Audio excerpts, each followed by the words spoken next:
Silva's actually been advising him, because he's actually called on Neymar to join him at Chelsea. He was speaking at an event in Recife in Brazil.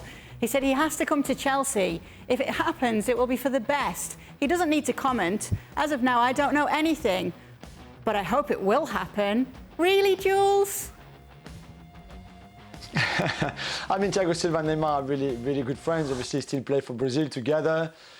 Spent some years together in Paris as well. So there was nothing else that Thiago Silva was going to say when asked about Neymar and Chelsea and all of that. Of course, I was told that there was nothing at the moment, for sure, between the two clubs and even between Neymar and Chelsea. As we've been explaining, Chelsea are very busy with already a few players, and by the way, we were a little bit unfair on the defense. They are working on defenders. You know, Nathan Ake is another name. Skriniar, we mentioned Koulibaly, etc., etc. It's just some of those deals are not easy to do. Ligt is a very complicated deal to make. So I think maybe they're trying too much at one time, maybe, but they're certainly working on a lot of positions. And for Neymar, if you thought Burley and you want to make a big statement when you arrive at a club like this, maybe in your head you're thinking, okay, Neymar is a huge name. This is, you know, big player. He's maybe not as good as he was 5 years ago, but he's still a huge name. And maybe you're thinking this could be a big coup. I don't know, but certainly if you're PSG, then you try to get in touch with Chelsea and said, hey, we've got this amazing Brazilian. Trust us. He's really worth it. Come and get him. Should Chelsea get in touch with Neymar, Alessandro? Well, I don't know, maybe. I hope. I don't know. What can I tell you? I mean, I always enjoy seeing him play because it's really one of the... There's not a lot of players that, you know, that when you see him play, you really enjoy what he's doing, you know. And so it's priceless, you know, see these 1v1, the way that he finds new things and new ability and technicality, and it's good to watch. So just tell me where he's gonna go, and then I'm watch his game. Ali, just to follow up, when Stevie was talking about the potential partnership of Thiago Silva and Matias de Ligt, we did see you nodding along. Why were you nodding along then? Well, I think the league has more pace and more potential than what he showed here now.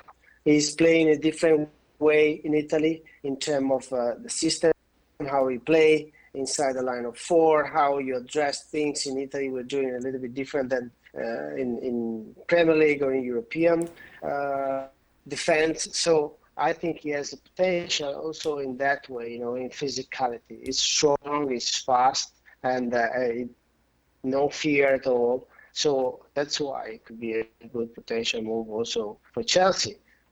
On the other side, Koulibaly is, I'm seeing kind of perfect in this time because also the age, you know, he's 31 and he knows what to do. But yeah, if you want to buy a player, you know, go for the youngest one because you know, we have a long time to spend with him.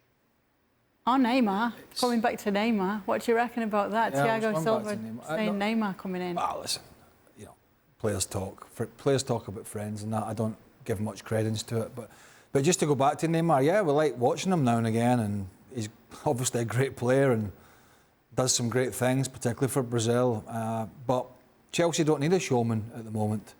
If you look at the two best teams in the Premier League by a country mile, yeah, they've got a fantastic squad in terms of quality, but they work probably harder than any other teams in the Premier League. That front three for both City and Liverpool work harder than any other front three in the Premier League, and that sets the tone for the rest of the team. I'll give you an example about one team that struggled this year with people waltzing around was Man United. When Ralph Rangnick came in, and he was a disaster, but when he came in, he couldn't get a tune out of them. These big egos wanted to walk around and, you know, do it at their pace, and it just doesn't work. It doesn't work. It might work in some leagues, but it's certainly not going to work when you're dealing with Man City and Liverpool. And so it's all very well making a show and, you know, making a statement and new ownership, but that's a lot of money. So I don't think that's a goer for me. It's not a goer on the field, and I don't think it's a goer off the field. As exciting as it would be maybe for some fans to see that happen, I think in terms of hunting down those two teams that I mentioned and the style of play that you certainly need in England and the work rate to go with the quality and the skills, he just doesn't have that. He's got the skills, but I don't think he's got the work rate that the other two teams I talked about and what Thomas Tuchel needs. Well, thank you very much for watching ESPN on YouTube. For more sports highlights and analysis, be sure to download the ESPN app. And for live streaming, premium content, and let's not forget as well, ESPN FC 7 days a week. Subscribe to ESPN+.